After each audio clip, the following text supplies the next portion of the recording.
Welcome to this edition of the prophecy study in the book of Ezekiel.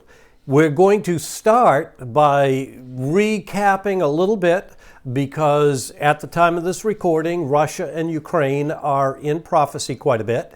So I will start by recapping the battle that's going to be taking place in tribulation, and then we're going to continue where we left off, which would be Ezekiel 43. So you could either go to Ezekiel 38 to see the nations that we're going to be talking about as we do a recap, and then we'll be getting into the prophecy study continuing where we left off, and we'll be picking up in 43.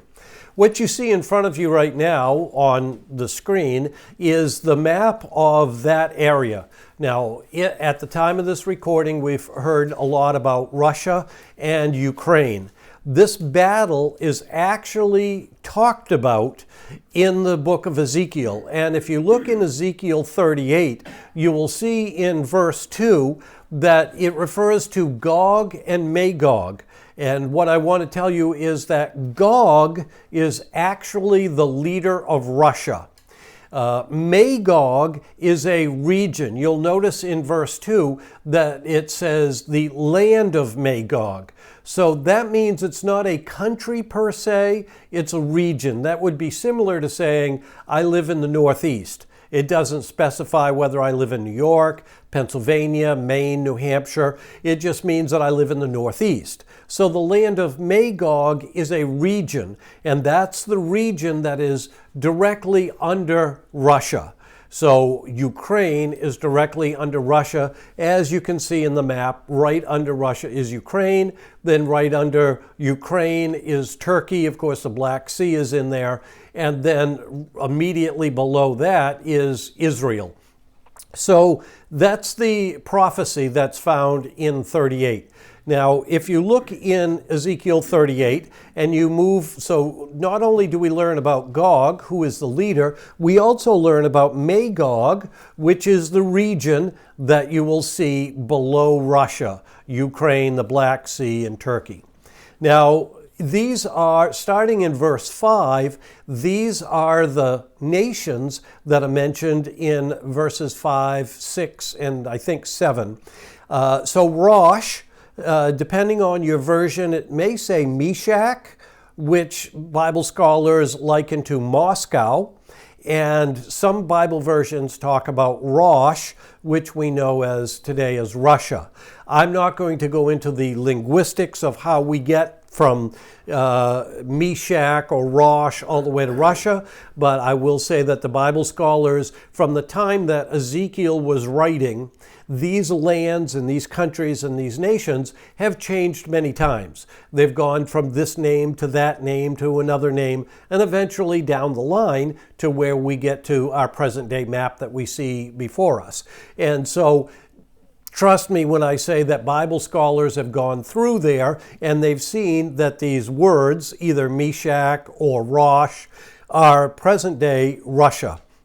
Now, if you look to the lower right of Rosh, you'll see Magog. Now, Magog contains all the area from where Ukraine is. I call it the belly of Russia, the countries that are underneath. If you're old enough, you remember a thing that was called the USSR. That's the United Soviet States of Russia. And eventually they broke up, and that's where we get all the stands. Afghanistan, Uzbekistan, Armenistan, all those, and that is all what the Bible is calling Magog. All those stands that were part of USSR, all the way up to Ukraine. So basically the belly of Russia is the region, the land called Magog. And then below Magog is the country, present-day country of Iran. You'll see that in the scriptures mentioned as Persia. It's mentioned quite a few times. In 1935, that name was actually changed from Persia to Iran, so everybody understands that Persia is present-day Iran. To the lower and more towards the center in the middle of the map, you'll see what I've labeled Ethiopia, and it's right under Egypt. The country immediately below Egypt is Sudan. So the country immediately to the south of Sudan is called Ethiopia. So back when Ezekiel was writing, Ethiopia included what's called Sudan right now.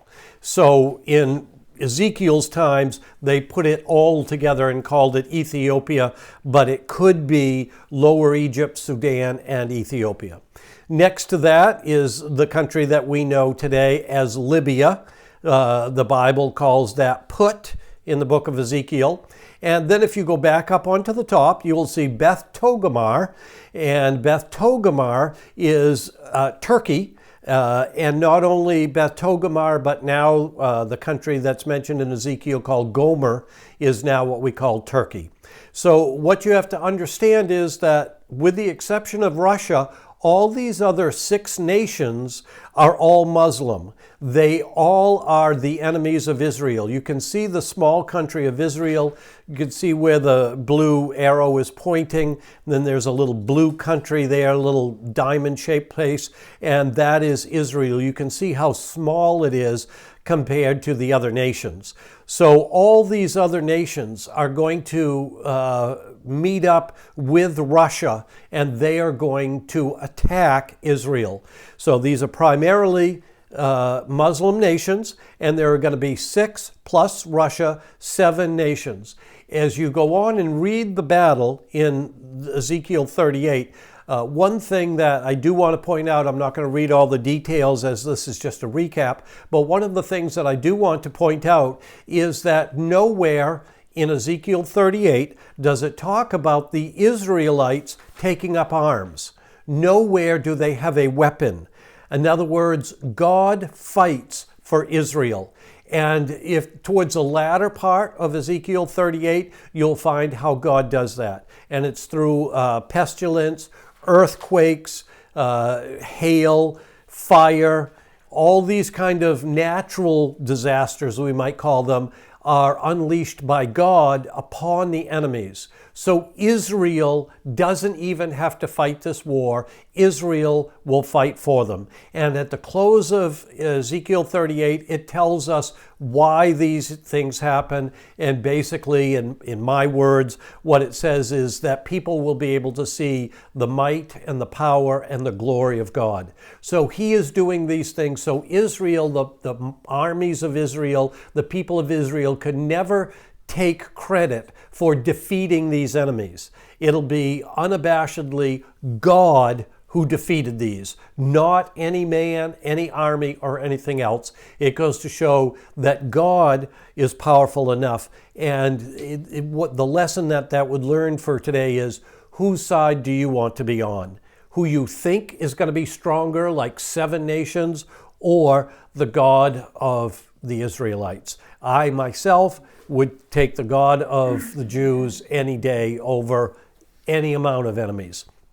So that's Ezekiel 38. That's kind of a recap of what's going on. So now I'd like to get on to where we had left off in our last prophecy study. By the way, you should be able to find all these concerning prophecy on the YouTube channel. So if you've recently just joined us, then you can notice that we started with Daniel, then we went to Isaiah, then Jeremiah, now we're in Ezekiel. From here we'll go on to prophecy in the minor prophets. Then we're going to go into the New Testament, the prophecies from the lips of Jesus and also from other New Testament, and then we'll eventually close with Revelation. So we are perhaps maybe halfway through our prophecy study.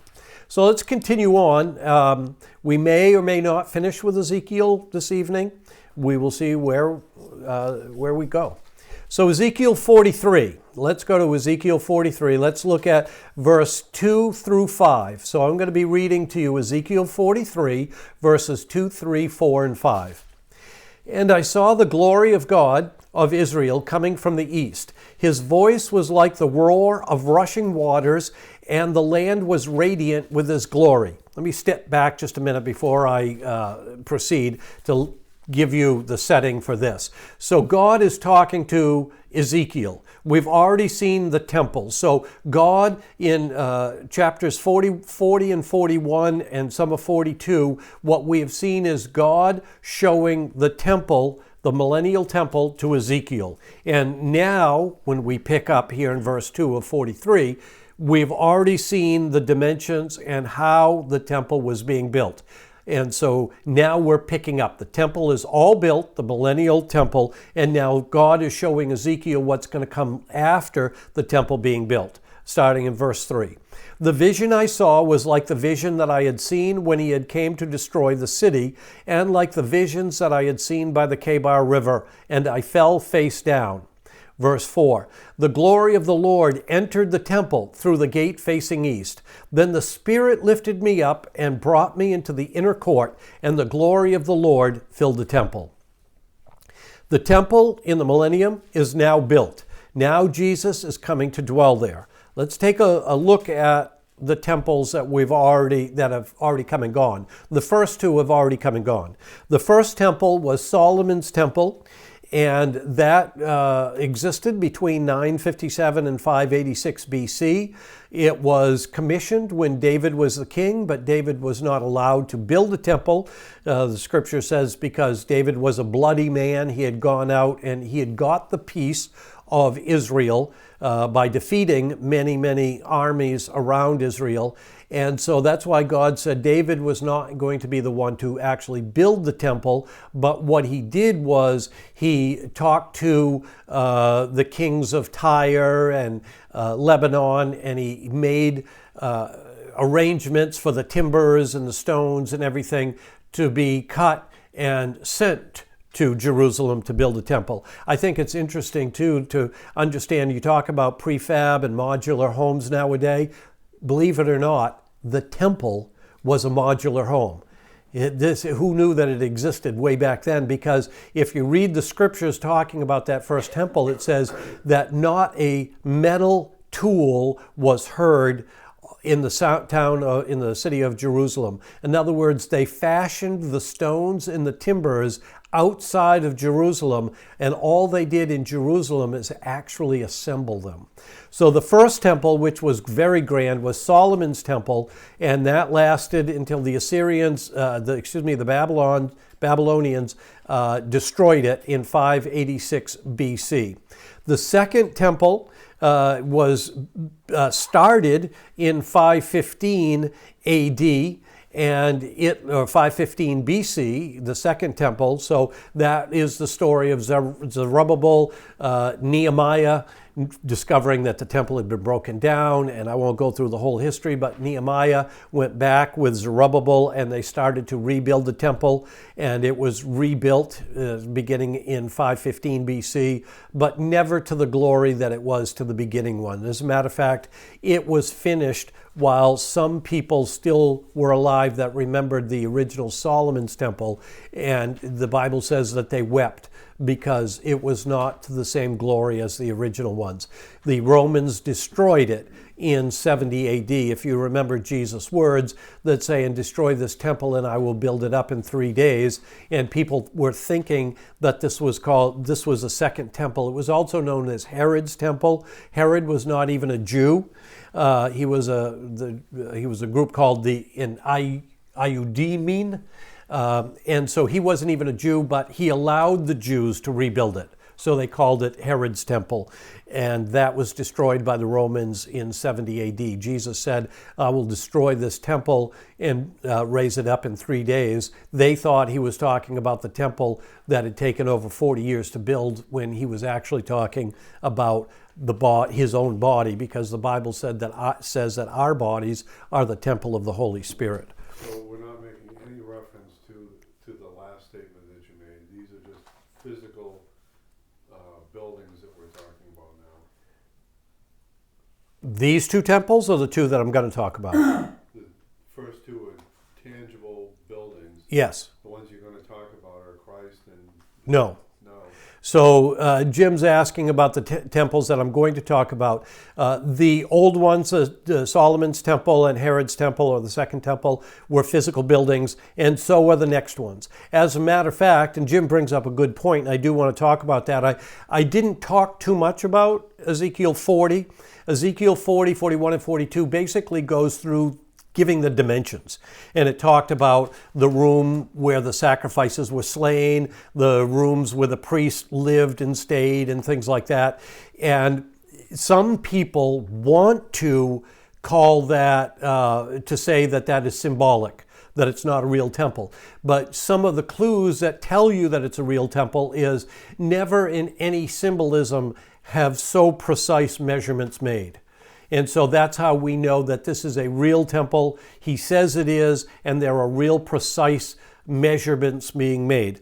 So the tribulation temple, and there will be a millennial temple. The tribulation temple is the one that's going to be built during the tribulation period. So after the rapture, the next thing that happens the believers are going to be raptured, and then we start the tribulation period. There is going to be a peace treaty signed by the Antichrist, which is going to bring peace between Israel and the Muslims. Right now on the Temple Mount, there's a mosque, a Muslim mosque on the Temple Mount. That's where this third temple, or what I'm calling the tribulation temple, is going to be built. There's no way the Jews could start to build that temple right now. They would have to tear down a mosque to build it there. You know that's not going to happen.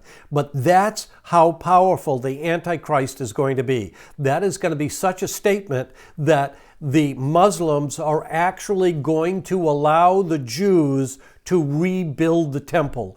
We know because halfway through the tribulation period, it says, so the temple is going to be built in the first half of the tribulation. Not only is it going to be built, but sacrifices is going to start to be made in the first half of the tribulation. All this is because the Antichrist has made this peace treaty. And then what it says halfway through the tribulation is that the Antichrist is going to cause the sacrifices to cease. When they cause the sacrifices to cease, that's when they are going to, the Bible calls it the abomination of desolation, and they are going to desecrate this new temple that was built in the tribulation. And that's when the battle that we looked at the beginning, that's going to take place a little before that, during this peace period. And now we're in the second half of the tribulation. That tribulation temple is going to have to be built, okay? Now we're going to get to the millennial temple. I can't say dogmatically what happens. All I can say is that the millennial temple, the tribulation temple, whether it was restored and rebuilt again by the millennium, or whether it only had to be cleaned and sanctified and not totally destroyed, that I'm not prepared to answer this evening, but we're going to start looking at the millennial temple. So kind of put the tribulation temple on hold. We'll perhaps get to that more when we get to the book of Revelation.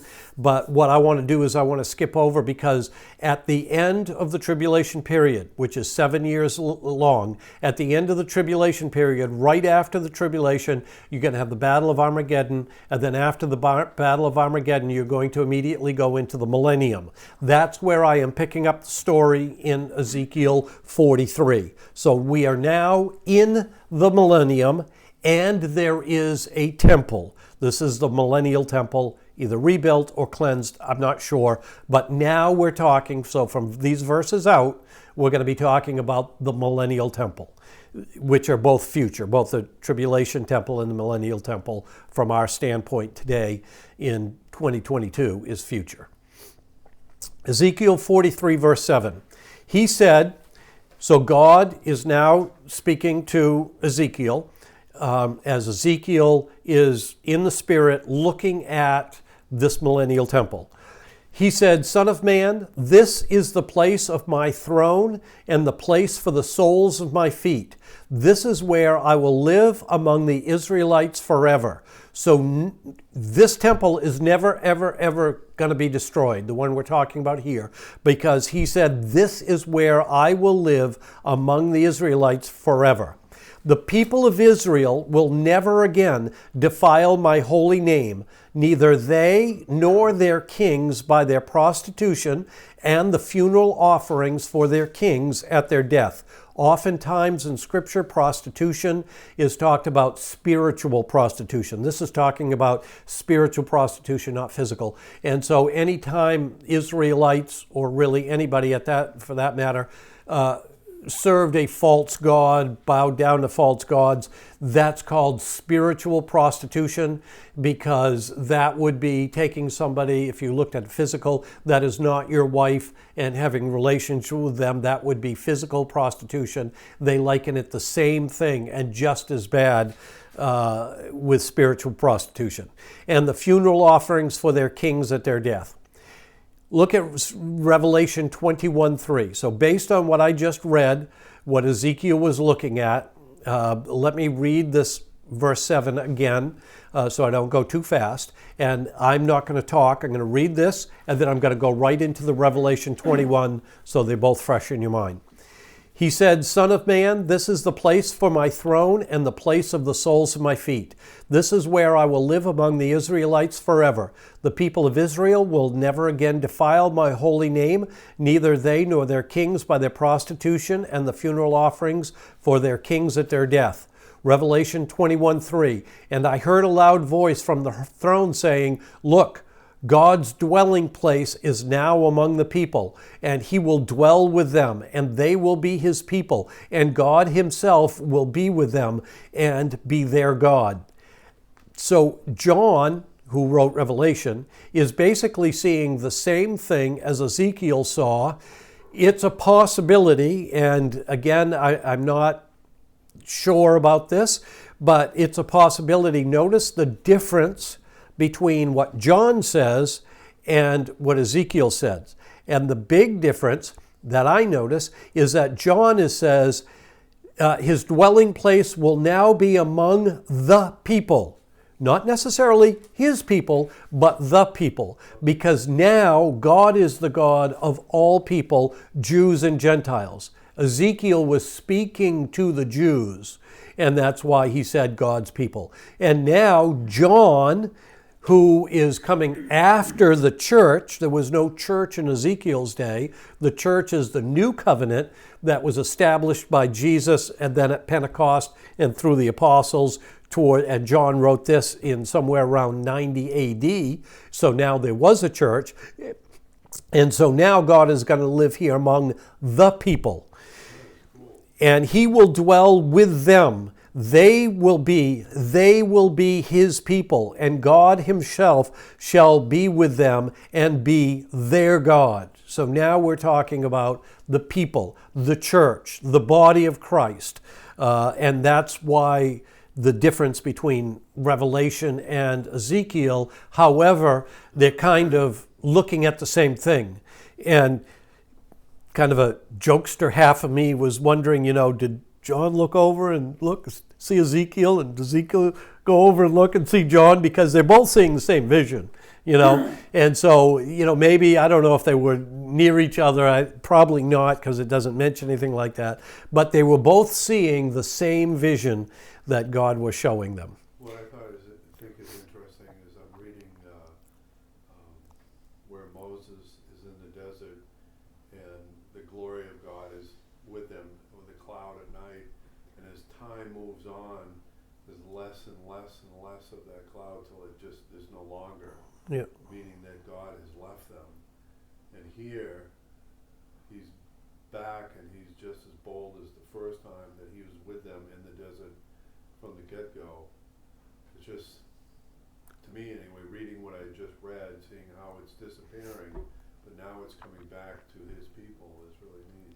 So Jim is likening the glory of God in that Moses enjoyed, and the people of Israel as they were coming out of Egypt. And the glory of God does come and go, and it descends upon people sometimes when they ask for him. The prophets, I'm reading through Elijah when he propositioned the prophets of Baal, and Elijah had every right to call upon God, and the prophets of Baal had called on their gods and nothing happened, and then Elisha called on the God of Israel to come down, and fire came down and sucked up the sacrifice, even though it had been soaked down with 8 barrels of water. And so that was, they saw the glory of God doing that. So yeah, the glory of God comes and goes, but there's no doubt when people see it that it is the glory of God. So this Ezekiel 45, now I'm in Ezekiel 45, I was in 43, and Ezekiel 45 concerns the millennium and the land being laid out. And one thing that I want you to notice is that there is sin in the millennium. I don't know if you've ever considered that before, but there is sin in the millennium. And let's take a look at the scriptures that talk about that and perhaps why. Verse 9, Ezekiel 45:9. This is what the sovereign Lord says. You have gone far enough, princes of Israel. Give up your violence and oppression and do what is just and right. Stop dispossessing my people, declares the sovereign Lord. So we're in the millennium. Notice that there is a need for standards. Look at verse 10. You are to use, he was just talking, we had looked in verse 9, and God is chastening the Israelites. Now in verse 10, notice he says, you are to use accurate scales, an accurate ephah and an accurate bath. The ephah and the bath are to be the same size, the bath containing 1/10 of an omer and an ephah 1/10 of an omer. The omer is to be the standard measure of both. We don't have to worry about how big an omer and an ephah, and that's, we could talk about that, but it's not important to the story. What is important here is that God is telling them to use accurate scales, as if to say that some of the Israelites might have been cheating the people a little bit. And so now God is laying down the line again. Use accurate scales. So that's our first clue, and just the first one, that there is sin in the millennium. Atonement. There's also atonement in the millennium. So that's another clue that there is sin. If there's no sin, you don't need atonement. So atonement for those that are sinning. Remember, there were people in the millennium that came through the tribulation. There are people, we definitely know of 144,000 Jews that got saved during the tribulation. But there are also multitudes of other people, not necessarily Israelites, but other people as well that had got saved during the tribulation. And these people have come through the tribulation and into the millennium. Now, when the millennium begins, they're all Christians. But just in case this never dawned on you, Christians sin, none of us are going to be sinners, and there's no difference to these people who get saved in the tribulation. Yes, they're getting saved, but they are still sinners. The people coming through the tribulations did not have the glorified bodies that the rest of us come. The rest of us that are going to be ruling and reigning with God in the millennium have glorified bodies because we've been resurrected. The people that got saved in the tribulation and came through the tribulation do not have glorified bodies. Plus, some people are going to be born during the millennium. Verses 10, look at verse 10.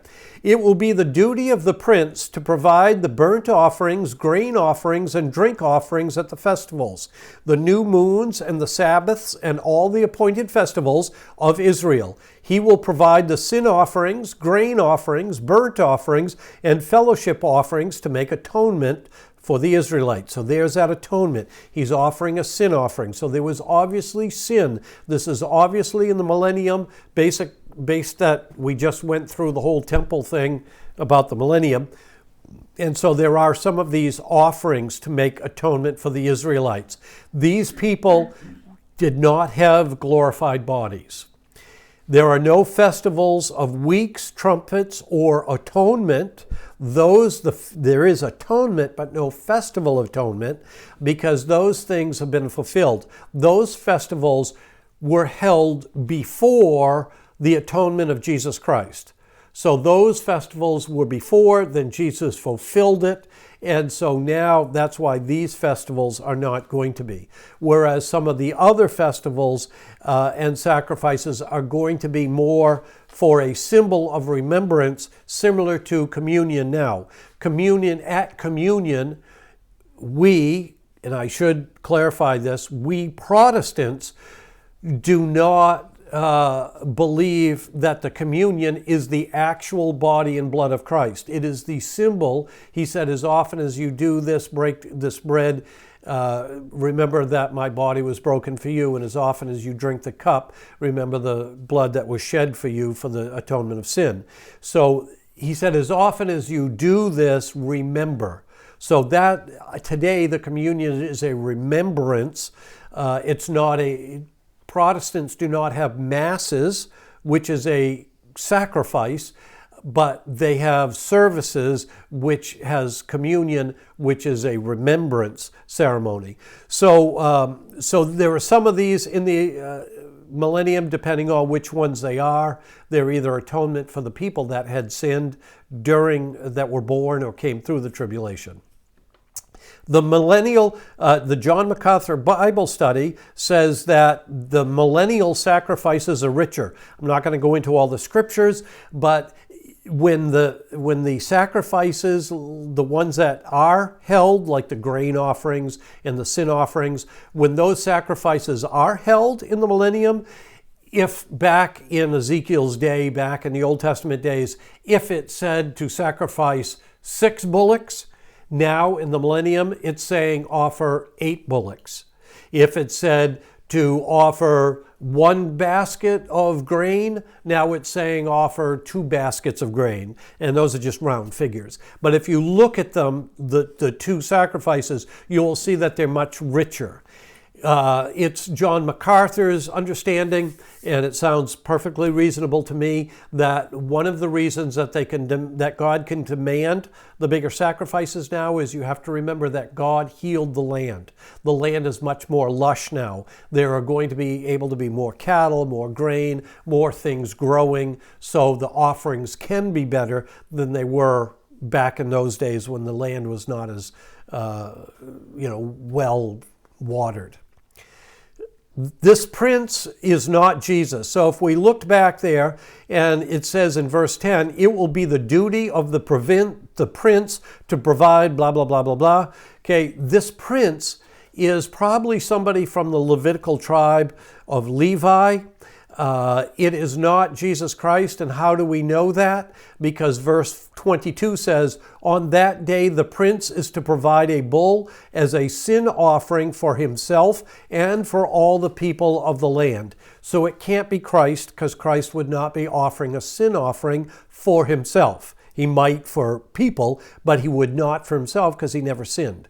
One of the things that the high priest had to do in the Old Testament, before he even went in and attempted to atone for the sins of Israel, he had to atone for his own sin. So when he went into the Holy of Holies, he was now clean and sinless to be able to provide the atonement for his people. So that is similar here, and it's saying that the prince has to provide a bull for his own sin offering. Ezekiel 47, verses 6 and 7, then he led me back to the bank of the river. When I arrived there, I saw a great number of trees on both sides of the river. So here's the river. This is in Ezekiel. If you've read the book of Revelation, you know where I'm going with this, because it's the same river. Then he led me back to the bank of the river. When I arrived there, I saw a great number of trees on each side of the river. The river is formed at his second coming.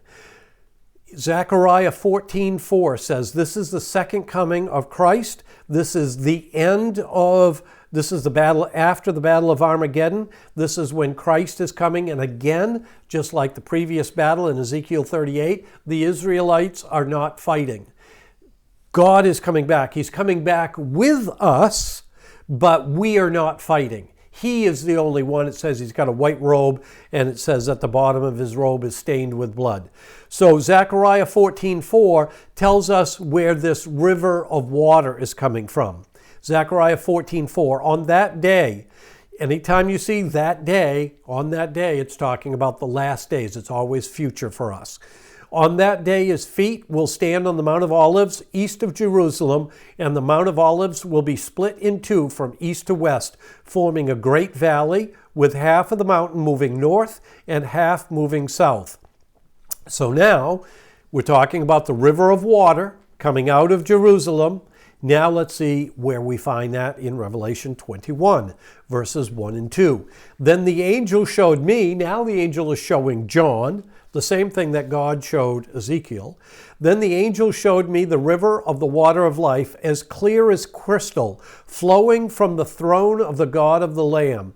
Down the middle of the great street of the city, on each side of the river stood the tree of life, bearing 12 crops of fruit, yielding its fruit every month, and the leaves of the tree are for the healing of the nations.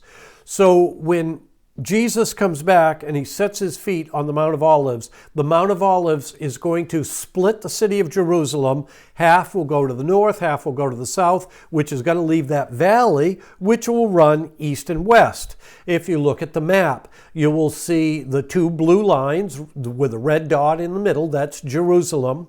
And this is where the river is going to flow out of the city of Jerusalem. Some of it's going to be going to the east into the Dead Sea. The other is going to be flowing west to the Mediterranean, even though you don't see the Mediterranean in this picture. And in Ezekiel 47, verse 8, he said unto me, this water flows towards the eastern region and goes down into Arabah, where it enters the Dead Sea. When it empties into the sea, the salty water there becomes fresh. So notice that the Dead Sea, which cannot support life right now, is going to be turned into fresh water. Remember, with all the Israelites coming back to the Promised Land, we have to have more food in that land to support all these Israelites coming back. That's part of the way they're going to be able to get it, is now the Dead Sea, and you can see how big it is. It's maybe half the size of Israel itself, is going to be producing fish. And so that will provide a good food source, as well as more crops being grown as well. Fruit trees of all kinds. So this is the fruit that we saw on both sides of the river. Fruit trees of all kinds will grow on both banks of the river. Their leaves will not wither, nor will their fruit fall. Every month they will bear fruit, because the water from the sanctuary flows to them. Their fruit will serve for food, and their leaves for healing. So remember, you know that there is healing now. We are in the millennium, not in heaven. We are in millennium, and many people are going to remember the battles and their loved ones that have perhaps perished in the tribulation. So there does have to be healing going on. I'm going to leave off there. There's probably one more study's worth before we finish in Ezekiel. And what we're going to be looking at in our next time is the lists of the 12 tribes. In Ezekiel 48, there are a list of 12 tribes of Israel. And in Revelation 7, there is a list of 12 tribes of Israel. Your homework assignment, the lists are different. Why are they different? Of course, we'll talk about that next week, and how they can be different and yet not contradict each other. We'll be looking at the 12 tribes of Israel on our next study. So thank you for joining me. I know it's been a whirlwind, but it is on YouTube, and you can go back and refresh yourself and take it a little bit slower if you need. So thank you very much for joining us, and join us next time when we'll continue on with Ezekiel 47.